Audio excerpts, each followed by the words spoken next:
Greetings from Dorothy and I in England.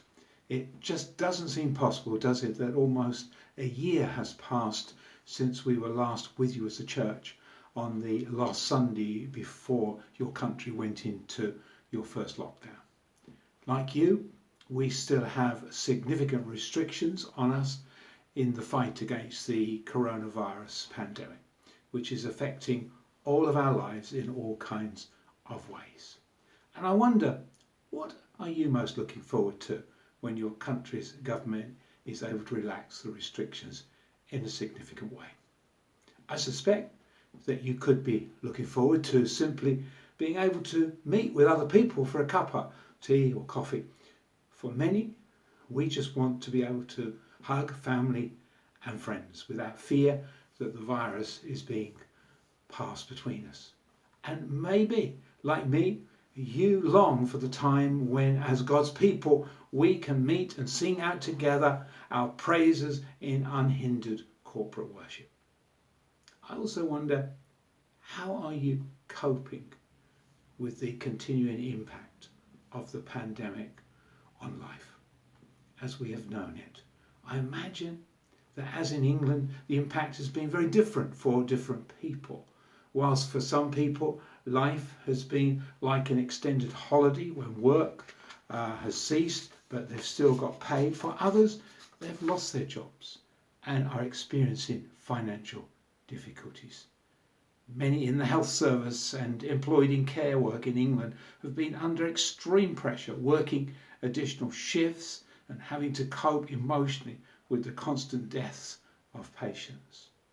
Family members have been unable to be with loved ones in their final hours. Restrictions have added to many elderly people's isolation and loneliness, and young people's schooling and college and university courses have been disrupted, giving rise to concern for the mental well-being of our young people. There is no getting away from the fact that the circumstances of life can affect us emotionally, including causing some people to become anxious, depressed, and even suicidal. As God's people, we of course are to combat negative thoughts and emotions and to live by faith in God and his promises, and not to allow ourselves to be controlled by our physical senses and our circumstances. But let's be honest, at times this can be challenging, as what we see and hear, such as the constant negative media reports, does affect not only our thoughts but also our emotions, which can affect how we feel and influence our whole outlook on life. Unless we renew our thought life into conformity with what God says, and we also rule over our emotions to prevent them ruling us, then we will find this pandemic particularly challenging.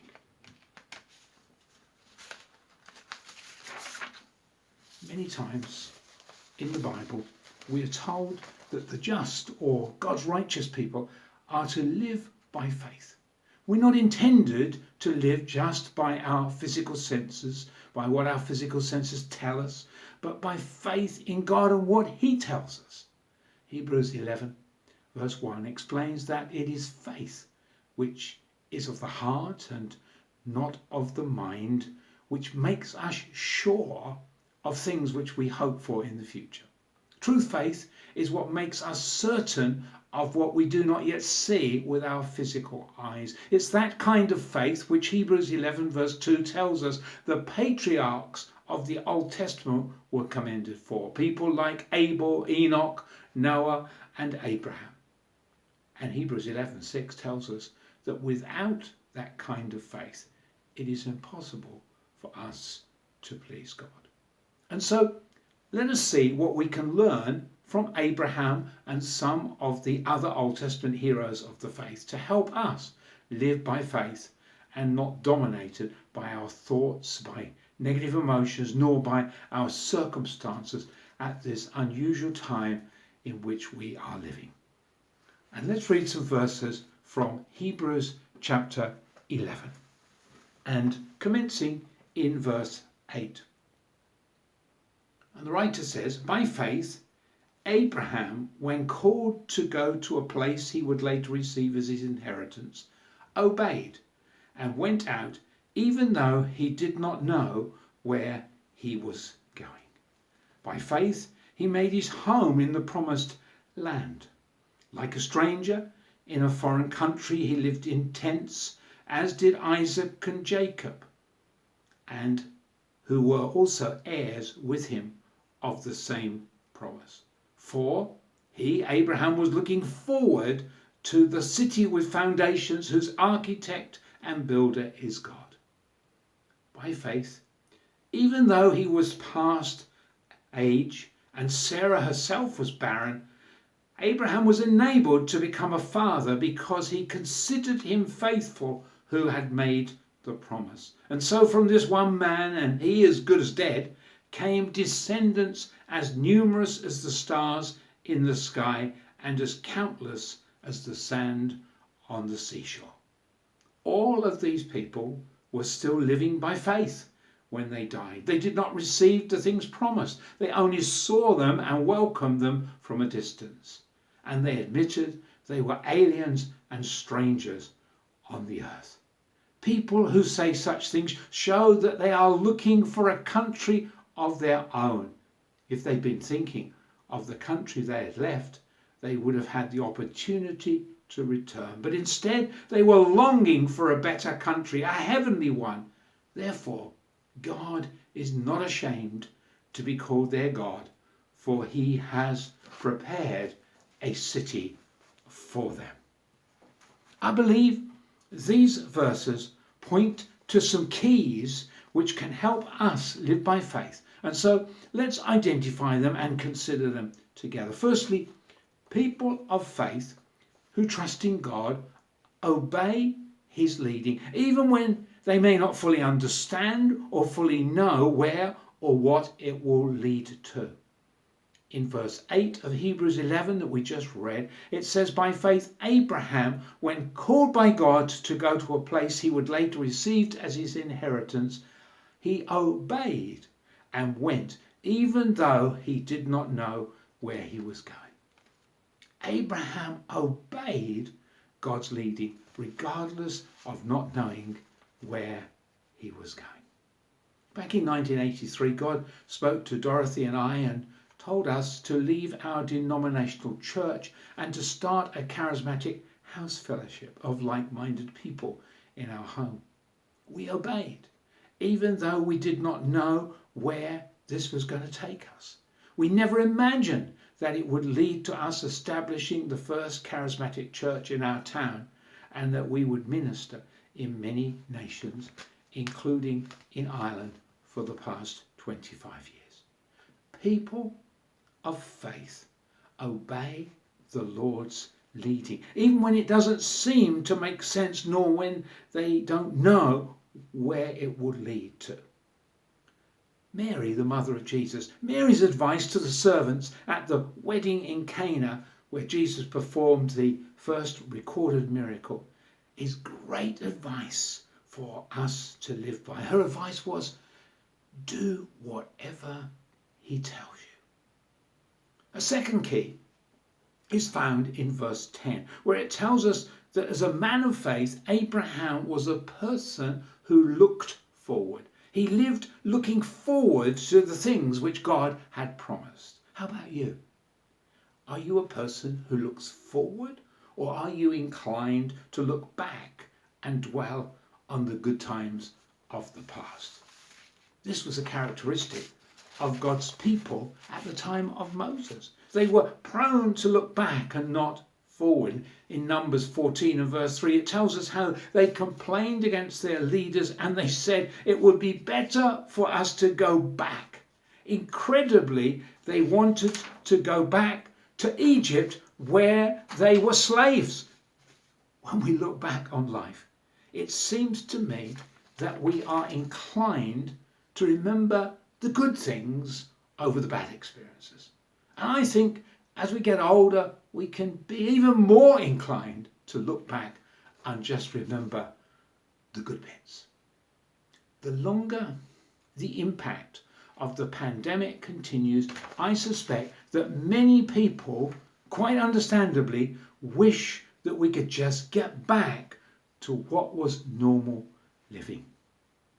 And whilst the Bible tells us to remember the past faithfulness of God in bringing us through the challenges of life, as Christian believers, overall, the Bible urges us to live as God's righteous people in the present whilst looking forward to what God has prepared for us in the future. The prophet Isaiah, you may recall, exhorts us to forget the former things and not to dwell on the past. Now, whilst to dwell can mean to ponder in a negative way, it also means to settle, as when settling and living in a particular place. And as God's people, we're not to settle living in the past, but as people of faith, we are to look forward to what God has promised us. At such a time as we're living in, when the situation can cause some things promised by God to actually seem impossible, it's so important that we keep trusting God and we look forward, holding on to what he has promised.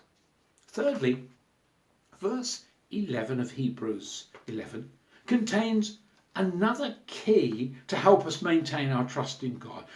The verse says that Abraham was enabled to become a father, even though he was very old and his wife was barren, because he, Abraham, considered God faithful who had made the promise.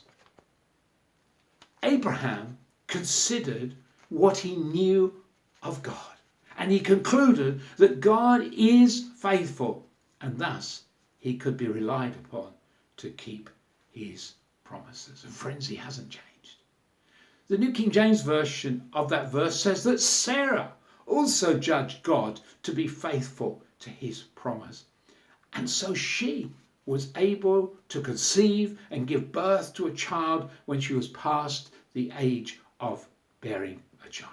Despite the physical evidence against Sarah having a child and her initial skeptical, unbelieving laugh at God's promises that we find recorded in Genesis 18, Hebrews 11, verse 11, New King James Version, reveals that her verdict was God is faithful to his promise. So, along with her husband, she also believed. And as Jesus taught in Matthew 18, verse 19, if two on earth agree about anything you ask for, then it will be done. And so, Sarah bore Abraham a son. His name, of course, was Isaac. Fourthly, another key to living the faith-filled life is not just to believe that God will keep the promises to you, but for you to begin to see, to visualize God's promises, even though they may still be afar off into the future. Hebrews 11, verse 13, again, the New King James Version says, of Abraham, Sarah, Isaac, and Jacob, these all died in faith, not having received the promises, but having seen them from afar. People of faith see God's promises through eyes of faith. They are so expectant that they can visualize what God has promised. On the top of Mount Carmel, you may recall, Elijah saw with the eyes of his heart the coming rain, even though to the physical eye there was only a cloud no bigger than a man's hand in the distance. People of faith see with the eyes of their heart and have an absolute assurance of the things which God has promised to them. Fifthly, these Old Testament people commended for their faith in Hebrews 11 were so convinced of what God had promised that they didn't just visualize what was coming, but verse 13 of the New International Version tells us they welcomed from a distance the things God had promised. The New King James Version says they embraced God's promises. That is to say, they eagerly accepted them in anticipation, of their coming. Sixthly, verse 16 of the same chapter of Hebrews contains another key to help us live through life's trials such as the pandemic. It says that these people of faith were longing for a better place to go to. They were longing for a heavenly country. Verse 10 says they were looking forward to when they would go to the city whose architect and builder is God. They were, of course, looking forward to the heavenly Jerusalem, the city of the living God, as it is called in Hebrews 12 and verse 22. What about you? Are you also looking forward to heaven with its city, the New Jerusalem? If you are truly a born-again Christian believer, then you are a citizen of God's kingdom of heaven. And like Abraham, you too can confidently look forward to going to be with the Lord in heaven. Heaven is not a fantasy.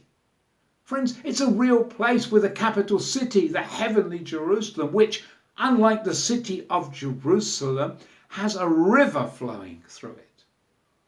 Before his death, Jesus promised to those who are serious disciples that he was returning to his Father's home in heaven, where there are many mansions, and that he was going to prepare a place there for each of his followers.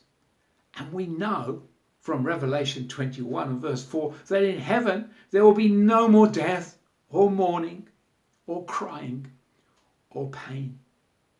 Mindful of what lies ahead for those who believe, Jesus urged his followers, do not let your hearts be troubled. Trust in God. Trust also in me. At this uncertain, challenging time in so many ways, do not let your heart become troubled, but seek to be like Abraham, who was far from perfect, but as we've seen from these verses in Hebrews 11, he was obedient to God's leading. He looked forward to what God had promised him. He decided that God is faithful, and so he will keep his promises. He was so convinced of their coming reality that he visualized God's promises even when they were still afar off. And he gladly received God's promises by faith in anticipation of their fulfillment. And finally, he was a person who longed for a better place than our fallen world. He looked forward to heaven. Friends, keep looking forward to all that God has promised, both in this life and in the life to come. The pandemic won't last forever.